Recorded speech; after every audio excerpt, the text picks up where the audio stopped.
आज आप लोग सुनेंगे नवरात्रि के दूसरे दिन माँ ब्रह्मचारिणी की कथा। माँ दुर्गा की नव शक्ति का दूसरा स्वरूप ब्रह्मचारिणी का है।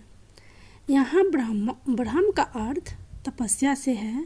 माँ दुर्गा का यह स्वरूप भक्तों और सिद्धों को अनंत फल देने वाला है। इनकी उपासना से तप, त्याग, वैराग्य, सदाचार और संयम की वृद्धि होती है। ब्रह्मचारिणी का अर्थ तप की चारिणी यानी तप का आचरण करने वाली देवी का यह रूप पूर्ण ज्योतिमय और अत्यंत भव्य है।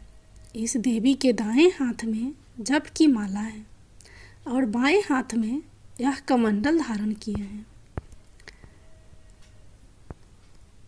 कथा के अनुसार पूर्व जन्म में इस देवी ने हिमालय के घर पुत्री रूप में जन्म लिया था और नारद जी के उपदेश से भगवान शंकर को पति रूप में प्राप्त करने के लिए घोर तपस्या की थी।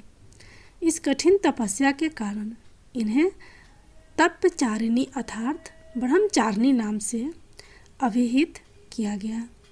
1000 वर्ष तक इन्होंने केवल फल फूल खाकर बिताए और 100 वर्षों तक केवल जमीन पर रहकर शक पर निर्वाह किया।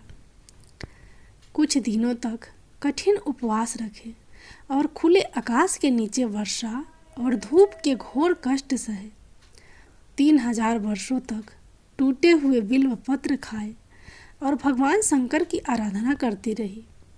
इसके बाद तो उन्होंने सूखे बिल्व पत्र खाना भी छोड़ दिए। कई हजार वर्षों तक निर्जल और निराहार रहकर तपस्या करती रही। पत्तों को खाना छोड़ देने के कारण ही इनका नाम अर्पणा पड़ गया। कठिन तपस्या के कारण देवी का शरीर एकदम क्षीण हो गया।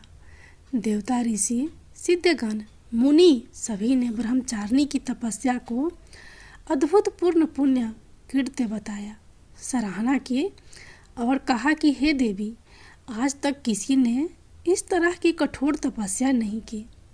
यह तुम्ही से ही संभव थी। तुम्हारी मनोकामना परिपूर्ण होगी और भगवान चंद्रमौली शिव जी तुम्हें पति रूप में प्राप्त होंगे। अब तपस्या छोड़कर घर लौट जाओ।